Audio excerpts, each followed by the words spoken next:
ومولده بشرف وخير واجينا ومولده بشرف وخير مولانا ومولده بشرف وخير واجينا ومولده بشرف وخير واجينا ومولده بشرف.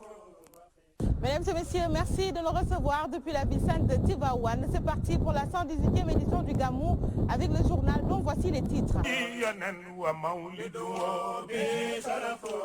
Clôture du Bourde hier après 10 jours d'intenses prières et de recueillement sur le prophète Mahomet, paix et salut sur lui. Le porte-parole du khalife général des Tidjanes, Pape Malick Sy, invite les musulmans à se référer au prophète et à s'abreuver des enseignements des érudits de l'islam. Célébration du Maulid al-Nabi, Tivaouane, prêt à vivre pleinement la nuit de la naissance du prophète Mahomet, paix et salut sur lui. Le COSCAS donne des assurances pour une bonne tenue de l'événement religieux tant attendu. La problématique de l'éducation et de la mendicité des enfants fait débat pour cette 118e édition. Quel apport de l'école de El Hadj Malick Sy? Les détails dans ce journal avec Issa Faye, membre du comité scientifique. Et puis l'invité dans la seconde et dernière partie mettra un terme à cette édition qui démarre juste après ceci. Bonjour à toutes et à tous. Je vous l'annonçais dans les titres, Tivaouane a clôturé le Bourde hier, jeudi. 10 jours d'intenses prières et de recueillement sur le prophète Mahomet, paix et salut sur lui. Le porte-parole du khalife général des Tidjanes, Pape Malick Sy, invite les musulmans à se référer au prophète Mahomet, paix et salut sur lui, et à s'abreuver des enseignements des érudits de l'islam. Il a par ailleurs magnifié les bonnes relations qui existent entre les familles de Touba et Tivaouane, tout en invitant les talibés et musulmans de façon générale au respect de celle-ci et à plus de retenue. Je vous propose de le suivre avec Ibrahima Ndiaye. Nos grands érudits de l'islam ont consacré toute leur vie à Dieu et au prophète Mohammed. C'est pourquoi ils ont cette récompense que vous voyez aujourd'hui. Tout à l'heure, ils ont discuté avec Serigne Abdoul Ahad Mbacké Gaïndé Fatma, qui est à la tête de la délégation venue à Tivaouane pour prendre part au Gamou. maa ngi koy waxtaan ak son mbokk yi jóge woon Touba ñëw di ñu ndokkeel si maa ngi koy wax maag ñoom Cheikh Abdoul Ahad Gaïndé Fatma. C'est également l'occasion de saluer toute la famille de Serigne Touba. Vous savez, Tivaouane et Touba, c'est une même famille. Et nous avons les mêmes parents qui sont Seydi Hadji Malick Sy et Mame Borom Touba. Et c'est pourquoi ils ont beaucoup prié pour la bonne tenue du Gamou. amuloo ni gan mooy dem di yëglu lu jiitu waaye fa nga dëkk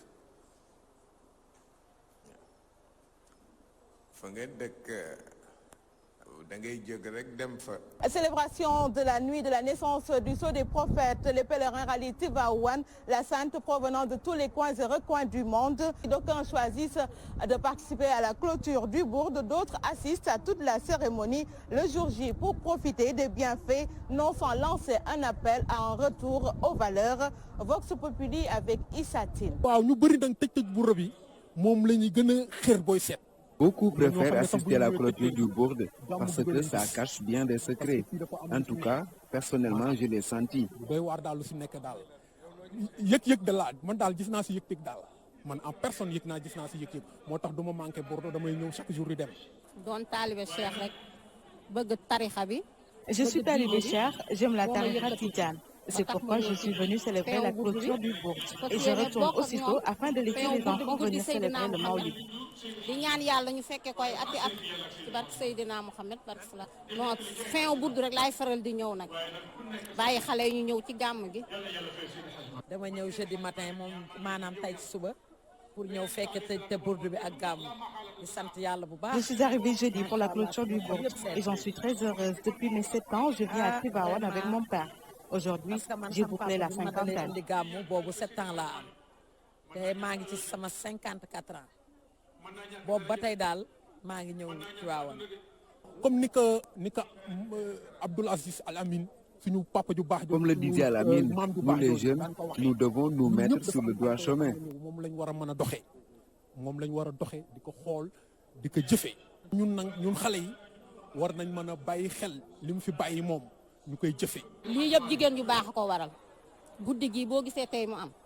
Tout ceci est l'œuvre d'une seule femme, en l'occurrence Mame Wade.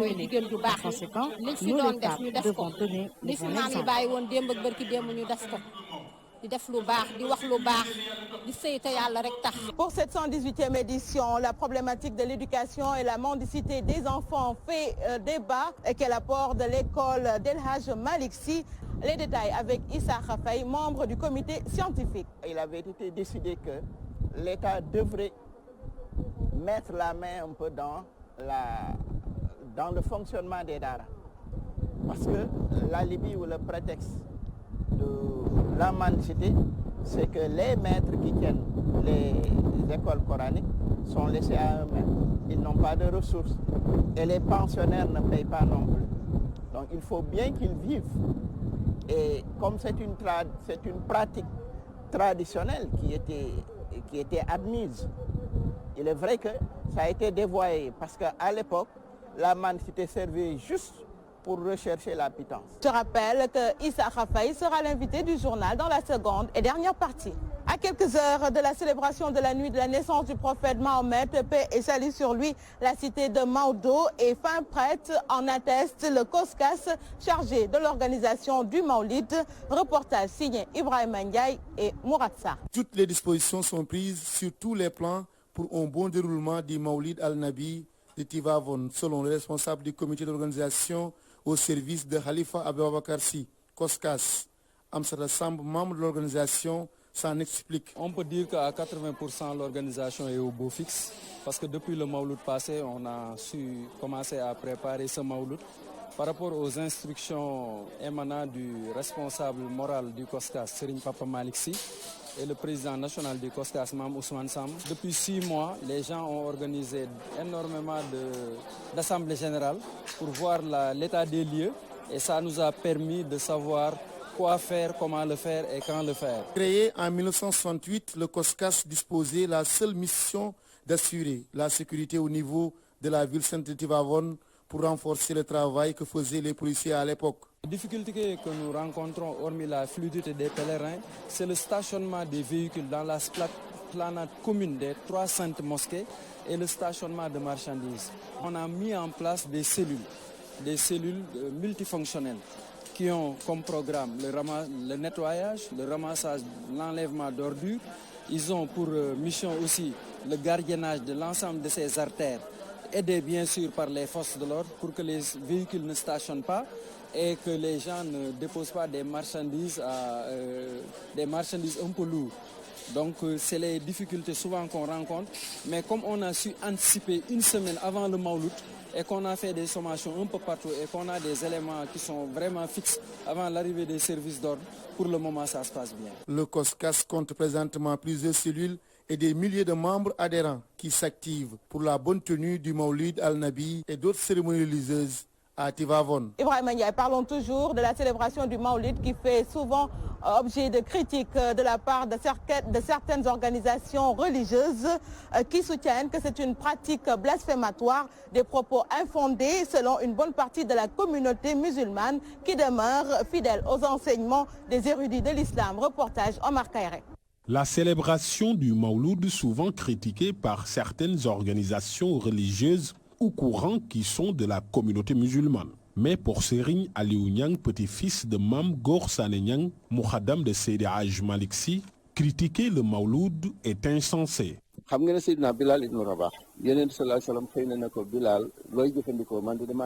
jour, le prophète a interpellé Bilal ibn Rabah sur le fait que chaque fois que Dieu lui montre le paradis, il entend le bruit de ses pieds.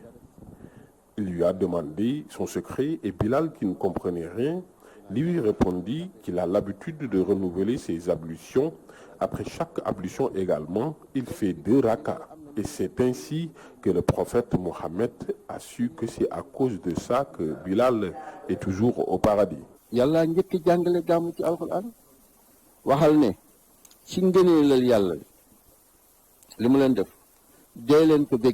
Pour Khalifa Mbaye, ces critiques sont le plus souvent à l'image de celles adressées au soufisme. Le prophète Mohammed priait souvent sur lui. Il faisait également des zikrs. Et c'est ce que les Tidjanes font. Les Tidjanes utilisent la Salatul Fatiha, des istighfar et la ilaha illallah. Et je pense que tous les prophètes et autres hommes de Dieu, à savoir Abou Bakr, Omar, Ousmane et Aliou, faisaient cette pratique. Donc que personne ne vienne nous dire que la Tijaniya est une bida ou une pratique blâmable. Serigne Aliou Niang invite les jeunes à préserver cette religion que nous a léguée nos érudits et qui, selon lui, n'est jamais sortie des préceptes de la Sunna. Nous invitons les jeunes à préserver cet héritage laissé par nos grands érudits de l'islam et ne donnez pas d'importance à ce qui les insulte et nous considèrent comme des mécréants. Concentrez-vous sur ce que vous avez appris. Ceux qui critiquent le Mawloud ne trouvent pas un écho favorable chez certains érudits de l'islam pour qui célébrer le prophète Mohammed s'inscrit en droite ligne de l'héritage légué par cet envoyé de Dieu et qu'il décide de perpétuer. Omar Kairé lègue de Seydi El Hadj Malick Sy à sa famille. Il est aujourd'hui impossible de parler du village de Diacksao sans citer Serigne Abdoul Aziz Sy Dabakh qui en avait fait son lieu de retraite spirituelle. El Hadj Mohamedou Mansour Diop explique. Il est au micro de Ibrahima Ndiaye et Mourad Sarr. Diacksao est un legs de Seydi El Hadj Malick Sy à ses fils. Seydi El Hadj Malick Sy avait fait cette demande depuis la Mecque d'obtenir un lopin de terre pour éduquer les fils des musulmans en lui confiés et en même temps leur apprendre à travailler autant que faire se peut. C'est pour ça, lors de son pèlerinage à la Mecque, il avait fait cette demande auprès de son Seigneur. Et ayant comme intercesseur le prophète sallallahu alayhi wa sallam, Dieu lui a accordé cette prière en lui accordant cette terre et a séjourné et a confié, parce que sa mission ne lui permettait pas de rester toujours ici. Il était ici, entre ici, Tivaouane et Dakar. C'est pourquoi il avait confié la gestion quotidienne de Diacksao à un de ses disciples appelé Serigne Youssoupha Diop, qui était son beau-fils. Oui, après le départ de Seydi El Hadj Malick en 1922, la direction de Diacksao, comme la direction de tout le legs de Seydi El Hadj Malick, était sous l'ordre de Serigne Babacar Sy, aidé par ses frères Serigne Mansour, en l'occurrence Serigne Abdou et Serigne Habib. Serigne Babacar, parti en 1987, son frère Serigne Mansour le suivit 4 jours après. Et le legs revenant à Serigne Abdou.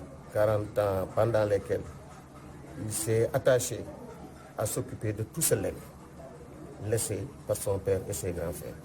Et il savait l'importance qu'accordait particulièrement son père à Diacksao. C'est pourquoi il y résidait souvent. Les gens de tous bords venaient ici pour le rendre. Il y cultivait parce que quand on parle de Diacksao, c'est surtout et surtout les gens. Il s'en est occupé autant que faire ce peut. Il a agrandi, lui a donné une importance nulle autre pareil, et a fait de son mieux pour que les gens accordent l'importance qui s'y est à Diacksao. L'invité du journal, je vous l'annonçais dans les titres, il s'agit de Issa Faye, membre du comité scientifique. Avec lui, nous allons débattre de cette problématique de l'éducation et de la mendicité des enfants. Quel apport de l'école de Seydi El Hadj Malick Sy Place maintenant à l'invité du journal. Nous vous l'annoncions tantôt. Il s'appelle Issa Faye, il est membre du comité scientifique. Avec lui, nous allons débattre de la problématique de l'éducation et de la mendicité des enfants. Quel apport de l'école de Sidi El Hadj Malick Sy? Et c'est le thème d'ailleurs du Gamou, la 118e édition. Monsieur Faye, bonjour. Bonjour madame. Alors nous le disions tantôt, la problématique de l'éducation et la mendicité des enfants, c'est ce qui fait débat pour cette 118e édition. Quelle analyse faites-vous de cette situation en tant que justement membre du comité scientifique et disons également vous êtes à Tivaouane? Merci beaucoup pour l'opportunité que vous nous offrez. Je voudrais faire une petite précision en fait. Il y a une activité qu'on a appelée rencontre scientifique qui avait son thème, qui n'est pas forcément celui du Gamou. Le thème du Gamou, c'était un vers de Seydi Hadji Malick radiallahu ta'ala anhu, tiré de son célèbre poème Riou Zaman fi Mawlidi Seydi Bani Adnan, plus connu sous le nom de Nounia. Ce vers dit ceci: wa mawliduhu bihi sharafun wa hirun. C'est-à-dire que dans la célébration de la naissance du prophète Mohammed sallallahu alayhi wa sallam, il y a des valeurs et du bien. Alors, voilà, ça c'est ça le thème en fait du Gamou. Maintenant, pour ce qui est de notre rencontre, nous avons voulu adresser quelques questions relatives à l'éducation dans toutes ses formes, qu'il s'agisse de l'éducation formelle comme de la problématique de la mendicité qui concerne surtout l'éducation coranique, disons les daara.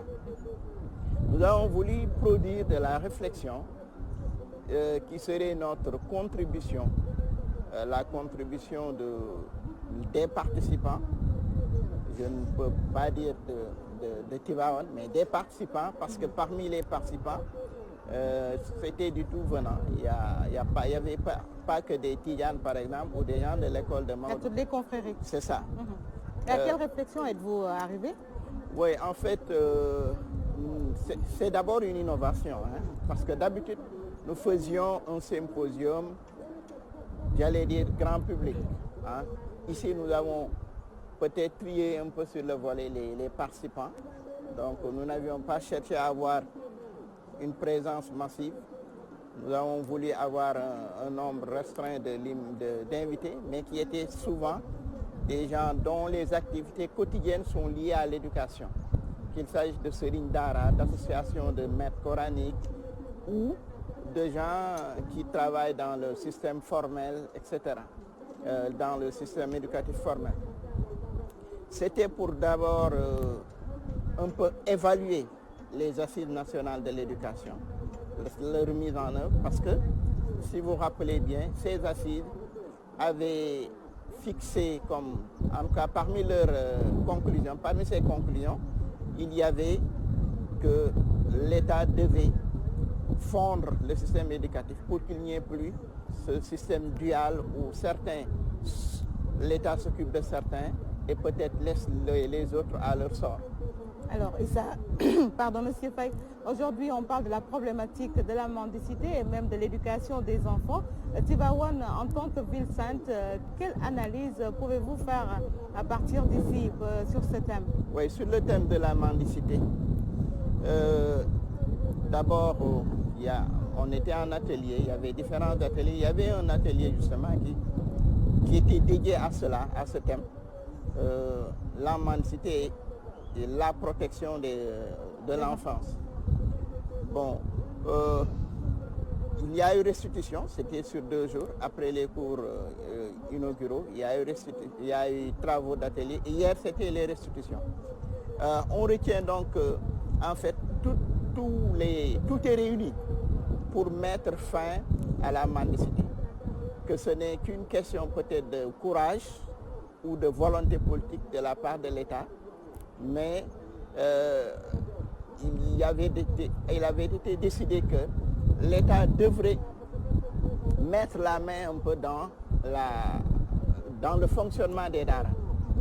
Parce que l'alibi ou le prétexte la mendicité, c'est que les maîtres qui tiennent les écoles coraniques sont laissés à eux-mêmes. Ils n'ont pas de ressources. Et les pensionnaires ne payent pas non plus. Donc il faut bien qu'ils vivent. Et comme c'est une pratique traditionnelle qui était admise, il est vrai que ça a été dévoyé parce qu'à l'époque, la mendicité servait juste pour rechercher la pitance. Le matin, les talibés sortaient. À midi, à l'heure encore du déjeuner, ils sortaient encore. Et la nuit, donc, mais on a comme l'impression, si l'on parcourt les rues de certaines grandes villes, que la mendicité est devenue l'activité principale. On parle de la responsabilité de l'État, mais ne pensez-vous pas qu'il y a également celle des autorités religieuses? Et en ce sens, est-ce qu'il ne faudrait pas justement unir ces deux forces? Je veux parler de celle des autorités religieuses et celle administrative pour justement conjurer ce fléau. Bien sûr qu'il y a un peu de leur responsabilité, mais aussi il faut savoir que la plupart des maisons religieuses ont, disons, trouvé la solution. En tout cas, bien avant même, les grands-parents fondateurs avaient trouvé la solution. C'est quoi la solution? Et la solution, c'était qu'à l'époque, ils avaient des champs de culture. Des champs de culture qui leur permettaient d'entretenir les talibés. Alors, tous vous connaissez les champs de Diaksa et autres. Hein? Bon, les temps ont changé peut-être et que bon, comme je l'ai dit tout à l'heure, il faut bien qu'ils vivent de quelque chose. Mais s'il y avait, par exemple, si l'État, comme il s'était engagé, avait pris en charge le volet nourriture, etc., l'environnement, alors là, et même une petite somme qu'on donnerait au Serigne Dara. Cela participerait à réduire. D'accord, merci. Mais s'il n'y a pas d'activité, bon, on ne peut pas vivre d'eau fraîche seulement. Merci, Monsieur Faye. Je rappelle que vous êtes membre du comité scientifique donc, du Maoulid 2019. Voilà, chers téléspectateurs, c'est sur cet entretien que se termine le journal du Gamou de Tivaouane. Merci à toute l'équipe qui nous accompagne, équipe technique, équipe rédactionnelle. Merci également à notre invité et à ce soir pour d'autres informations.